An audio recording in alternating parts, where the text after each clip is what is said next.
सबसे पहले बात कर लेते हैं देश विदेश से जुड़ी बड़ी खबरों के बारे में। चलिए शुरू करते हैं। भारत चीन के विदेश मंत्रियों की बैठक के बाद सैनिकों के पीछे हटने पर फिर हो सकती है कमांडर स्तर की बात, सूत्रों का कहना। इसरो नवंबर 2020 में पीएसएलवी रॉकेट से उपग्रहों को करेगा लॉन्च। मिजोरम में एक हफ्ते के लिए पार्शियल लॉकडाउन की अनाउंसमेंट। केंद्रीय रेल राज्य मंत्री सुरेश कोरोना पॉजिटिव, का संपर्क में आए लोग तुरंत कराएं जांच। कंगना के दफ्तर तोड़े जाने पर शरद पवार बोले, बीएमसी ने नियमों के तहत की कार्रवाई। देवेंद्र फडणवीस ने शिवसेना पर निशाना साधा, कहा दाऊद का घर नहीं तोड़ा लेकिन कंगना का तोड़ दिया। आज 12 सितंबर से शुरू होंगी शताब्दी राजधानी सहित 80 स्पेशल ट्रेनें। खबर जम्मू कश्मीर से। पुंछ में पाकिस्तान ने फिर किया सीज फायर का उल्लंघन। मुंबई के बाद सिक्किम में भी लगे भूकंप के झटके, किसी तरह के नुकसान की खबर नहीं। आईसीएमआर के सीरो सर्वे में हुआ बड़ा खुलासा, मई तक भारत में 64 लाख लोग हुए थे कोरोना पॉजिटिव। देश में कोरोना वायरस के मामले तेजी से बढ़ने का सिलसिला जारी है और 76,000 से ज़्यादा लोग इस बीमारी की वजह से अपनी जान गंवा बैठे हैं। कोरोना वायरस की वजह से देश में पिछले 24 घंटे में 1209 लोगों की गई जान, रिकॉर्ड किए गए 96,551 नए केस। हालांकि कोरोना से ठीक होने वालों की संख्या भी बढ़ रही है, लेकिन जिस रफ्तार से नए मामले सामने आ रहे हैं उस रफ्तार से लोग ठीक नहीं हो रहे हैं। पिछले 24 घंटे के दौरान देश भर में 70,880 लोग कोरोना से ठीक हुए हैं। रक्षा मंत्री राजनाथ सिंह ने की high level meeting, NSA, CDS और तीनों सेना के प्रमुख शामिल। राजस्थान बाल संरक्षण आयोग की अध्यक्ष संगीता बेनीवाल को मिली जान से मारने की धमकी। हरियाणा के पूर्व विधायक स्वामी की तबीयत बिगड़ी, हालत गंभीर। कंगना की मां आशा का बयान, हम कांग्रेसी थे लेकिन साथ बीजेपी ने दिया। अमेरिकी राष्ट्रपति चुनाव की कैंपेनिंग में बीजेपी के नाम के इस्तेमाल पर रोक।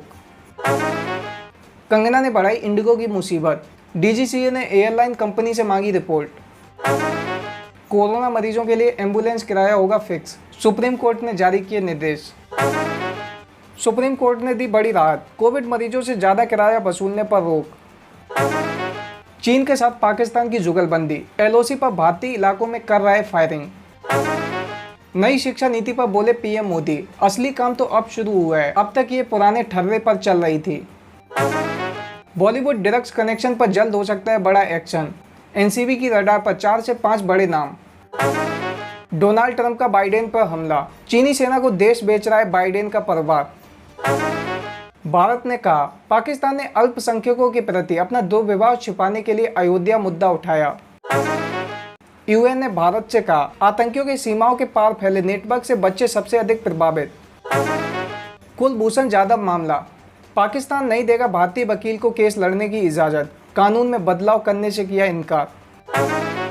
पाकिस्तान के प्रधानमंत्री इमरान खान ने दोहरी नागरिकता रखने वालों की तारीफ की।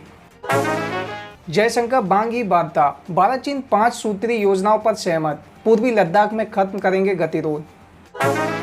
कोरोना वायरस को लेकर बड़ी खबर, चीन ने पहली नाजल स्प्रे वैक्सीन के परीक्षण को मंजूरी दी। अब बात कर लेते हैं पॉलिटिक्स की। एलएसी पर चाइना के साथ जारी विवाद के बीच राहुल गांधी का मोदी सरकार पर बड़ा हमला, उठाया भारत और चीन के बीच चल रही बातचीत पर सवाल। अब कंगना रनौत को लेकर उद्धव ठाकरे सरकार में मंत्री अनिल परब ने दिया बयान। अनिल परब ने कहा कि कंगना को बाल ठाकरे की याद आई तो अच्छा है, भगवान उन्हें सद्बुद्धि दे। राज्यसभा उपराष्ट्रपति चुनाव में दिखा बिहार चुनाव का असर, सत्ता पक्ष और विपक्ष के प्रत्याशी दोनों बिहार से। राज्यसभा उपसभापति पद चुनाव को लेकर बड़ी खबर, एनडीए से हरिवंश सिंह, विपक्ष की तरफ से मनोज झा। कंगना का कहना, मैं जिस इमारत में रहती हूँ वो शरद पवार से संबंधित है।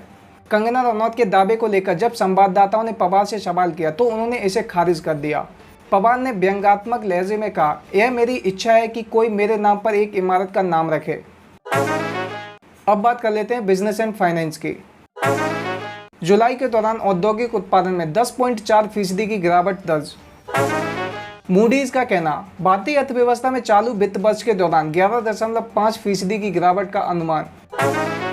अगस्त में खाद्य तेल का आयात 14% गिरा, महामारी से मांग में असर।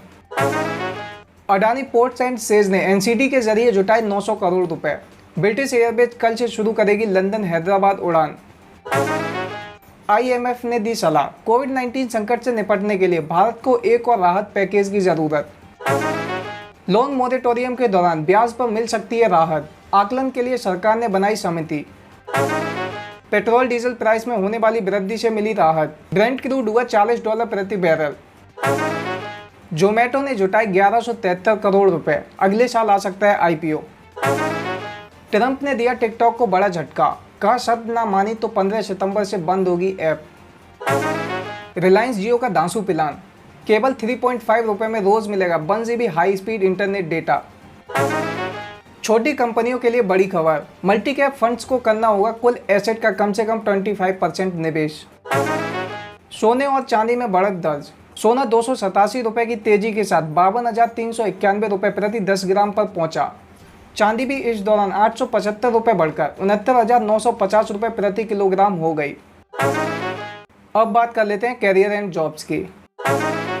UPPSC ने घोषित किया PCS 2018 का अंतिम रिजल्ट, टॉप 3 में लड़कियों ने मारी बाजी।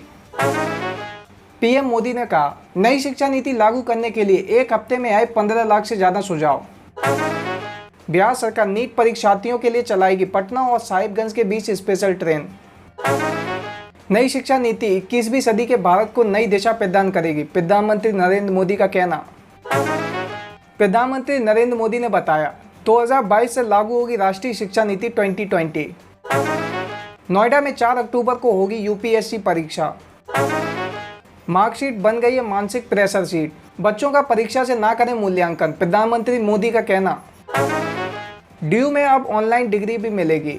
दिल्ली यूनिवर्सिटी ने एक ऑनलाइन पोर्टल भी शुरू किया है, इसके जरिए छात्रों को डिजिटल डिग्री सर्टिफिकेट जारी किए जाएंगे। अब बात कर लेते हैं सिनेमा की। सुशांत केस अपडेट्स, रिया चक्रवर्ती की बेल सैंक्शन कोर्ट ने की रिजेक्ट, सतीश मानसिंदे करेंगे हाईकोर्ट का रुख। कंगना रनौत की बड़ी मुश्किलें, मुंबई पुलिस ने शुरू की ड्रग्स कनेक्शन की जांच। हमको तुम मिल गए, हिना खान और धीरज कपूर का first look. Corona virus positive हुए आफ्ताब, घर पर हुए क्वारंटाइन। AR रहमान पर लगा करोड़ों की टैक्स चोरी का आरोप, मद्रास कोर्ट ने भेजा notice. Man versus Wild, Bear Grylls के साथ खतरों से खेलते नजर आई अक्षय कुमार। बाल हिंसा खत्म करने की दिशा में यूनिसेफ के एडवोकेट बने आयुष्मान खुराना। अब बात कर लेते हैं स्पोर्ट्स की। England versus Australia first ODI, nets में हुए हादसे की वजह से पहले वनडे से बाहर हुए स्टीव स्मिथ। BCCI ने सालाना आम बैठक को अनिश्चितकाल के लिए किया स्थगित। एलेक्जेंडर आर्नोल्ड का कहना, खिताब दिलाने वाली मानसिकता को बनाए रखना होगा। IPL 2020 एंथम के गीतकार पर लगे गाना चुराने का आरोप। फीफा ने मैच फिक्सिंग की शिकायत के ऐप का किया समर्थन,